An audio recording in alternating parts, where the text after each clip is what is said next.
Welcome to Nasdaq Trade Talks. I'm your host, Jill Malandrino, Global Markets Reporter at Nasdaq.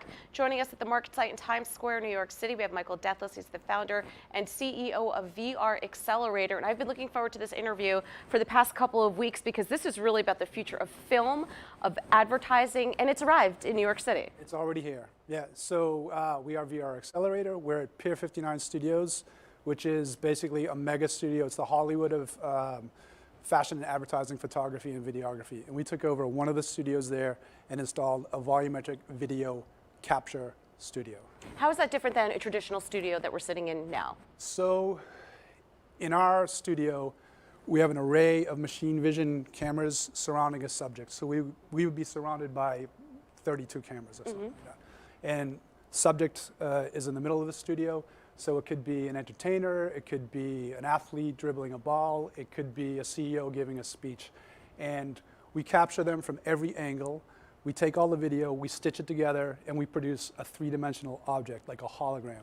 So think Princess Leia in Star Wars. Right, and you can see it on the B-roll that we're showing on the background here. It looks as if you can position the models to try on different outfits, and it seems, Sure. I mean, it's great for a brand. It brings the brand closer to you and allows you to manipulate it. This is the future and the present of fashion and e-commerce and education and training, health and fitness. Yeah, it would be great if you can have a hologram of yourself and be able to try on different outfits. That's everyone orders online. Well, I can't wait for that. I'll be the guinea pig for that. Sure.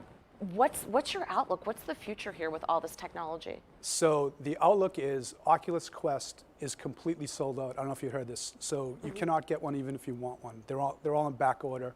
The Valve Index 2. So VR headsets are completely sold out. AR had an amazing year last year. I think Pokemon Go did like $200 million in August alone. So outlook is amazing for VR and AR right now. All right, so for VRAccelerator, you're primarily working with advertisers, sports, entertainment. Exactly.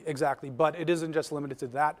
It also works, we're getting calls from like pharmaceutical companies doing presentations at trade shows and that sort of a thing. Doctors presenting sick patients or that sort of a thing. So it works really well in a bunch of different contexts. I mean, even if we think about it from the perspective of business and the stock market where we are at Nasdaq right now, having your CEO, when you're doing investor presentations, having the CEO on your phone or on your iPad and you're able to interact and also so you could also then play it back in the comfort of wherever you are, in your own home, on the conference table. So you could have, the fashion use case is you could have a fashion show literally anywhere.